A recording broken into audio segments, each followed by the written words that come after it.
He only roommates with me for rent, but what happened under the surface was a matter of the heart. I never believed in fate until I found him half naked in my bathtub, shivering, drunk, and crying over a rent he hadn't paid. If you think that's how love starts, you're either a romantic fool or you've never met someone like Lucas Vaughn. It started 2 months ago, during the worst summer heatwave New York had seen in a decade. I was sitting on my ripped couch in our tiny Bushwick apartment, wiping sweat off my brow, scrolling past hundreds of Craigslist listings looking for a new roommate. I didn't want someone charming. I didn't want someone hot. I just wanted someone who wouldn't steal my almond milk and who'd pay rent on time. Lucas Vaughn was none of those things. His application email had no capital letters. Just a photo of him holding a surfboard, in Brooklyn, and a one-line message, "I can move in Friday. I'm clean." Mostly. I should have ignored it. But the landlord was threatening to kick me out by the end of the month, and when Lucas showed up with a duffel bag, a 6-pack of cheap beer, and a smile that looked like it had ruined a dozen marriages, I said yes. At first, we kept to ourselves. I worked remote tech support and mostly lived off iced coffee and anxiety. He worked nights bartending at a dive bar near Greenpoint. Our schedules barely overlapped, but I'd hear him come in late at night, sometimes humming, sometimes crashing into furniture, sometimes not at all. He was chaos. But he was also magnetic. There was something about the way he existed. Like he didn't belong to anything. Not time. Not people. Not even his body. Some mornings, I'd find him shirtless on the fire escape, smoking and staring at the city like it owed him something. One night, I heard him sobbing through the bathroom door. I didn't knock. I didn't ask. I just turned my music louder and pretended I hadn't heard. And maybe that's where I went wrong. Because the next night, he came into the living room wearing nothing but a towel, dripping wet, holding his phone. "Hey, Theo," he said. His voice cracked like he hadn't spoken in hours. "My rent's gonna be late." "How late?" I asked, barely looking up from my laptop. He hesitated. Like non-existent. I stared at him, his body dripping water onto the wood floor, chest rising and falling too fast. "Lucas, we had a deal." "Yeah, I know," he said quickly. Things got messed up. I'll make it up to you. I promise." I wanted to scream. I wanted to tell him to leave. But all I did was nod. Because the way he looked at me wasn't pity. It wasn't manipulation. It was grief. Like something inside him had already collapsed. And from that night on, everything shifted. He started staying home more. Cooked us pasta one night and forgot the salt. Bought a cactus and named it Jean. Watched movies with me until we fell asleep. Made me laugh. Made me mad. Made me feel seen in a way I hadn't felt in years. It was dangerous. And I knew it. He still hadn't paid rent. He still disappeared some nights and came back smelling like whiskey and regret. But I didn't care. Because somehow, this boy with sunburnt shoulders and ocean eyes was the only person who'd ever made me feel like I wasn't just taking up space in my own life. The night everything truly cracked was the night of the blackout. July 13th, Brooklyn plunged into darkness. Fans stopped spinning. Phones died. The city, usually a wall of sound, fell quiet. I found Lucas on the roof, sitting with his legs dangling over the edge, drinking something straight from the bottle. "You're gonna fall," I said, voice catching in my throat. He didn't move. Just tilted the bottle toward me. "Then come catch me, Theo." I sat beside him, knees touching. We didn't speak for a while. The stars were shockingly visible. I could hear sirens in the distance, but up here, it was just us and the sweat sticking to our skin. "You ever think about drowning?" he asked suddenly. "What?" He didn't look at me. "Not the dying part. The sinking part." The silence. Like finally not having to swim anymore. My stomach turned. Lucas. Don't worry, he laughed, but it didn't reach his eyes. I'm not gonna jump. I'm too pretty to die. Stop joking. He turned to me, and there was something raw in his expression. I'm not joking. I just don't know how to be okay, Theo. I never learned. And then, without warning, he leaned in and kissed me. It wasn't soft. It wasn't romantic. It was desperate. Sad. Electric. I kissed him back. We didn't talk about it after. But things changed. He stopped leaving the apartment. Spent whole days in bed. When I'd ask if he was okay, he'd nod and then vanish into silence again. I caught him crying in the shower once. He didn't see me. I closed the door and sat on the hallway floor for 20 minutes, my heart breaking in ways I couldn't explain. It was like living with a ghost that still had a heartbeat. And yet, somehow, I still loved him. That terrified me. 3 weeks later, I came home and found the apartment flooded. Literally. The bathroom door was locked, water spilling from under it. Lucas. I shouted, banging on the door. Are you in there? No answer. I kicked it open. He was in the bathtub, fully clothed, eyes open, water up to his chin. My heart stopped. Lucas. I pulled him out, soaked, trembling, gasping. He wasn't trying to kill himself, not exactly. He just didn't want to float anymore. He collapsed in my arms, sobbing. I'm sorry, Theo, he kept whispering. I didn't know where else to go. That night, we slept on the floor. I held him until morning, until his breathing evened out and the nightmares let go of him. The next day, I called his sister. He hated me for that. But I'd rather he hate me and live than love me and disappear. He left that weekend. And just like the other was gone. No goodbye note. No explanation. Just silence. But 4 weeks later, a postcard arrived. It had no return address. Just 5 words written in shaky handwriting. Still learning how to swim. It was hard not to read the message every morning. I taped the postcard to the fridge door, right next to the receipt for our last pizza delivery. Every time I opened the fridge, it stared back at me.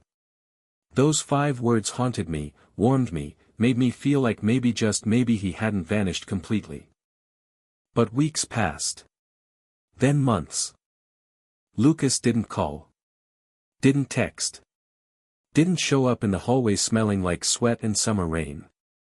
I told myself it was better this way. That whatever we had wasn't sustainable. That love, when built on broken things, eventually cracks wide open. I got a new roommate. Michael. He was clean, polite, paid rent on time, and never once cried in my bathtub. But I didn't feel anything. Not when he laughed at my jokes. Not when we shared coffee in the mornings. Not even when he accidentally touched my hand and looked away blushing. Because I still looked for Lucas in every shadow. In every bar I passed. In every ocean blue-eyed stranger on the subway. I was angry, too. Angry at how he made me love him just enough to ruin every piece of peace I'd spent years building. Angry that he'd peeled me open and left before putting anything back. But under all that was the truth I didn't want to admit. I would have waited forever if he'd just said he was coming back. I started swimming. Funny, right? I'd never really liked water. Hated the way it felt in my ears. Hated how it made me feel exposed, too slow, too aware of every inch of my body. But one random afternoon in October, I walked into the YMCA and signed up for a monthly pool pass. The first few laps were humiliating. I choked on water. Got kicked by a kid doing butterfly in the wrong lane. One guy literally laughed when I put my goggles on upside down. But then something happened. About 2 weeks in, around 6:37 p.m. on a Thursday, I found myself floating. Not swimming. Not struggling. Just floating. And in that silence, in that chlorinated stillness, I imagined Lucas curled into himself, hiding in the bathtub, and I felt closer to him than I had in months. He was right. There was something about sinking that made it all feel quiet. But unlike him, I knew I had to kick back up. I had to surface. Winter. December hit hard. Brooklyn turned gray, and my apartment felt colder than usual. One night, I came home late from a holiday work party, tipsy off cheap wine and wearing a ridiculous red scarf someone's grandma had knit. I unlocked the door, kicked off my boots, and nearly slipped on the floor. A puddle. Not just any puddle. A trail of wet footprints leading from the bathroom. I froze. Michael? I called. No answer. He was out of town for the week. I followed the footprints slowly, cautiously. And then I saw him. Lucas.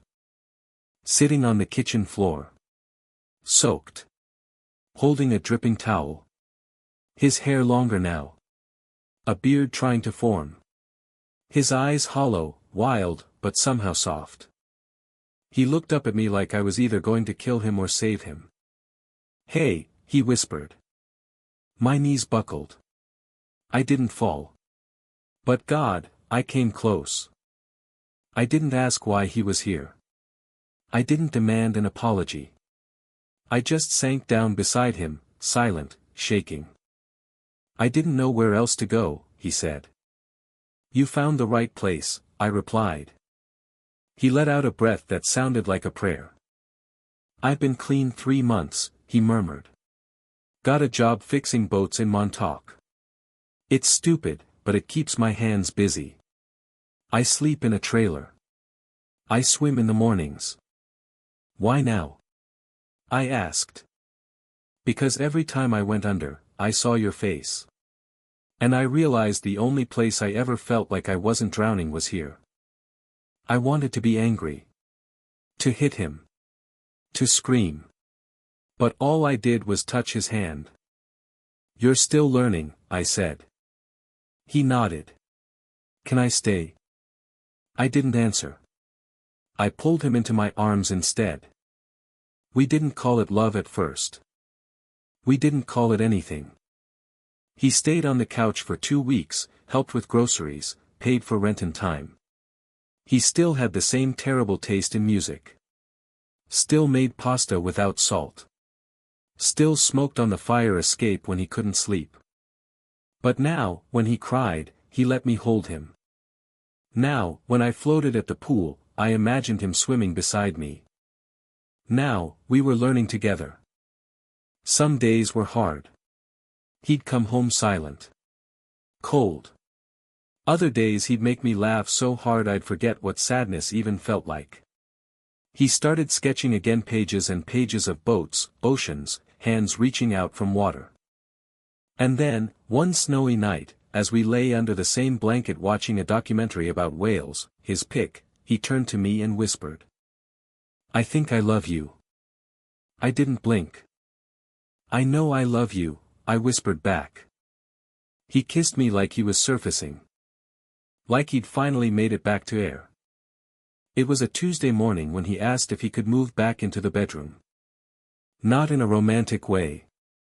Not with some grand gesture. Just a quiet knock on my door, hair still messy from sleep, and his voice barely louder than a whisper.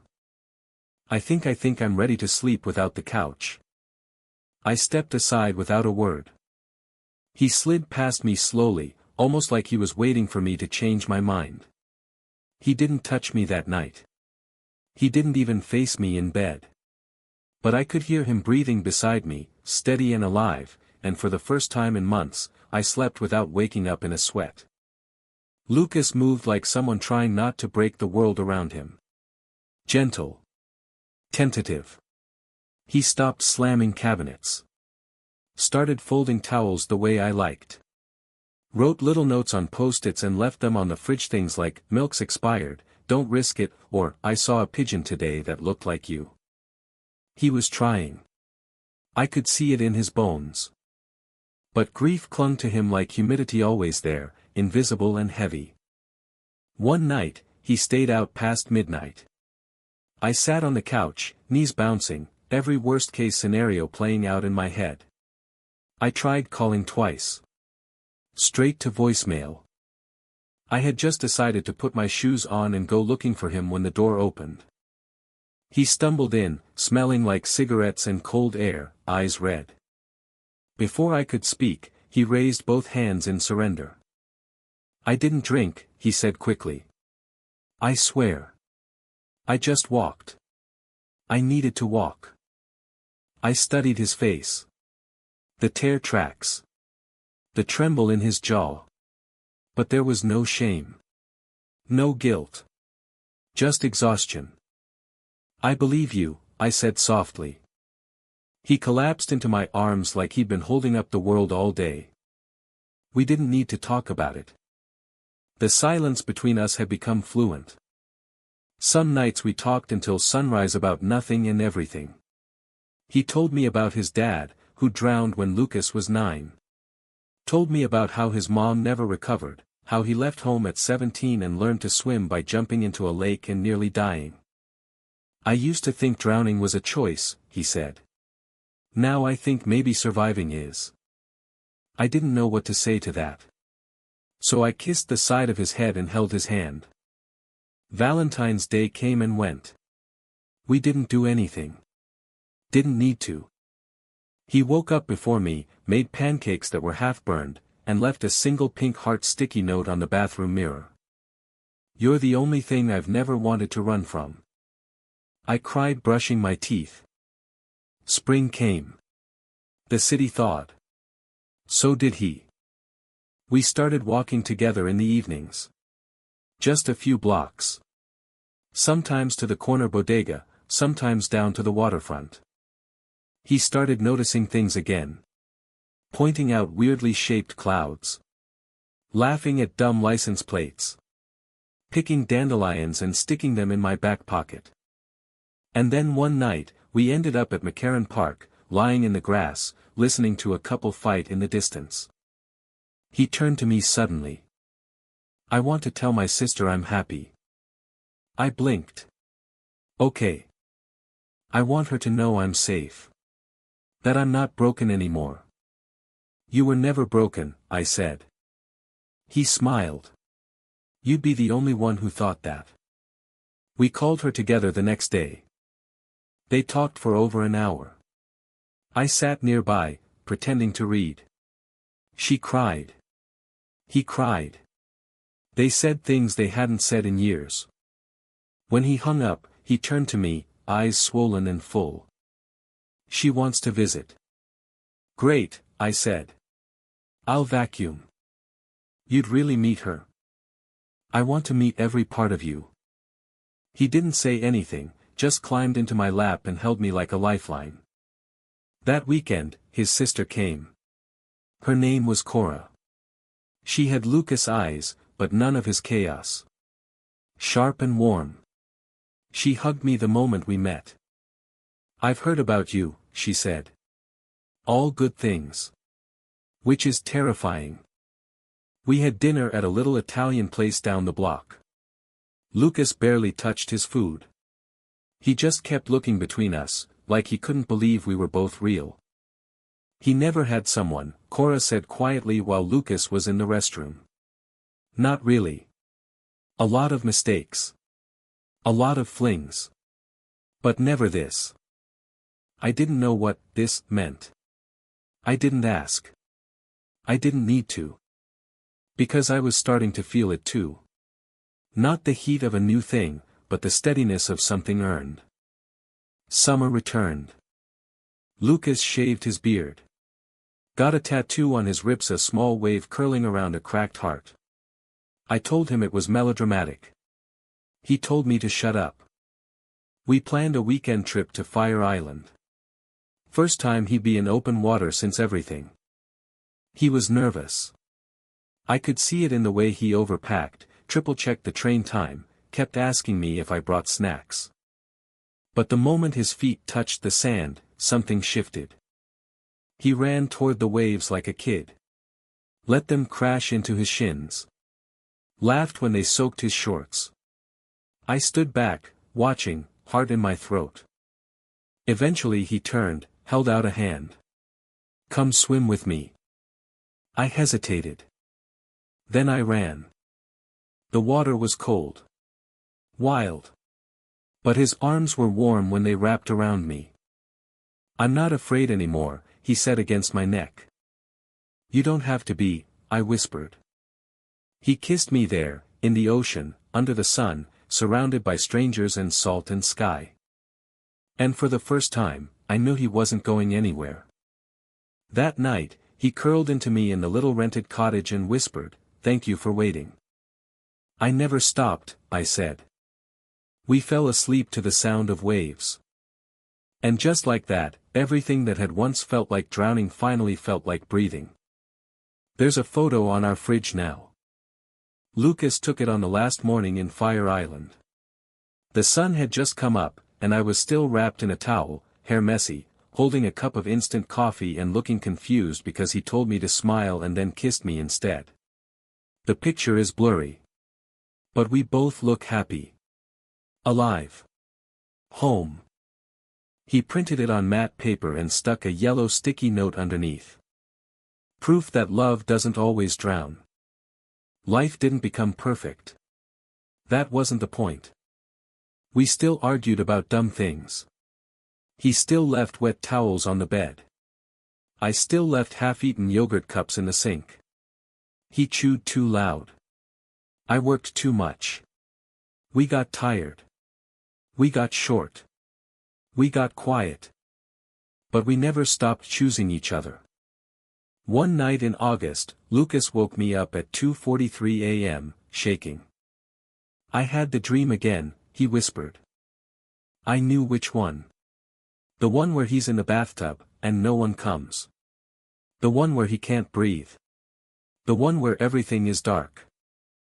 I pulled him close, ran my fingers through his hair until his shoulders relaxed. "I'm here," I said. "You're here. We made it." And he wept into my chest like he hadn't cried in months. Because healing isn't clean. It's messy.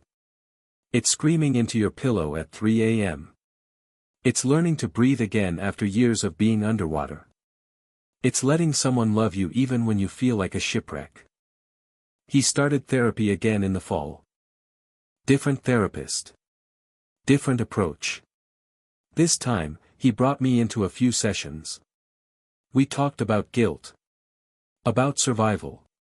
About the night he left. About the silence after. "It wasn't about you," he told me one session, voice tight. "I didn't leave because of you.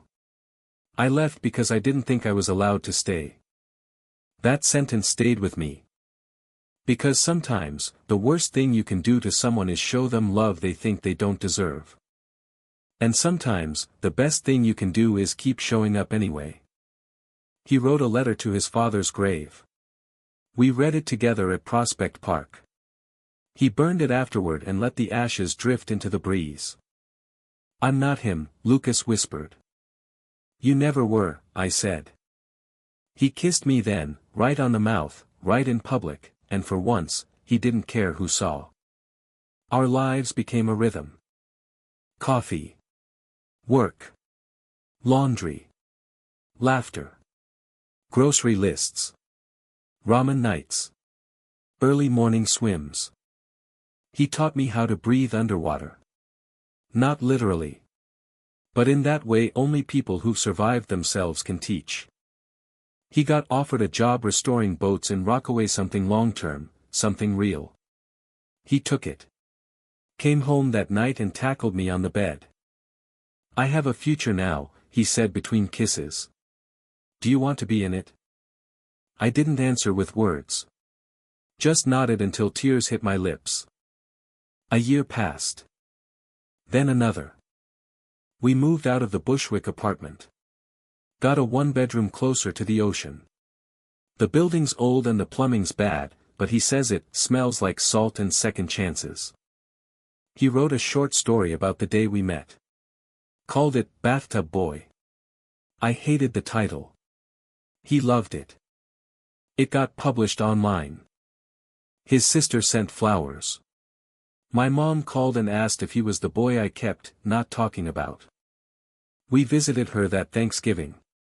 She hugged him like she'd known him all her life. Lucas cried in the car on the way back. Said it was the first time in years he'd felt welcome. I told him he was loved. He said, I know. Not I hope. Not I think. I know.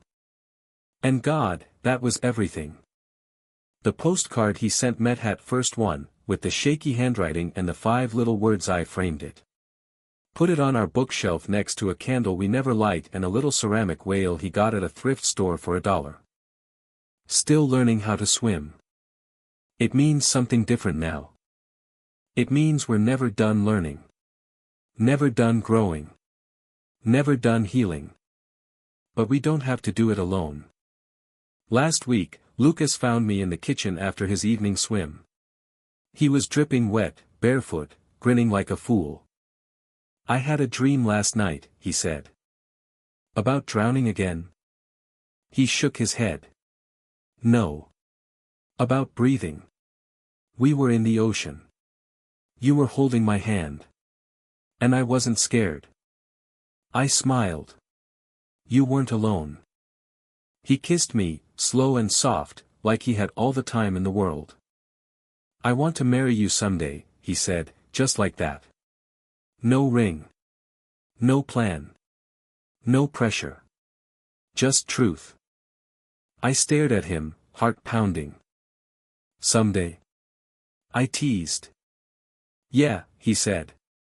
But we've got forever to figure out when. And that's when I knew. It was never about the rent. Never about the bathtub. Never even about the drowning.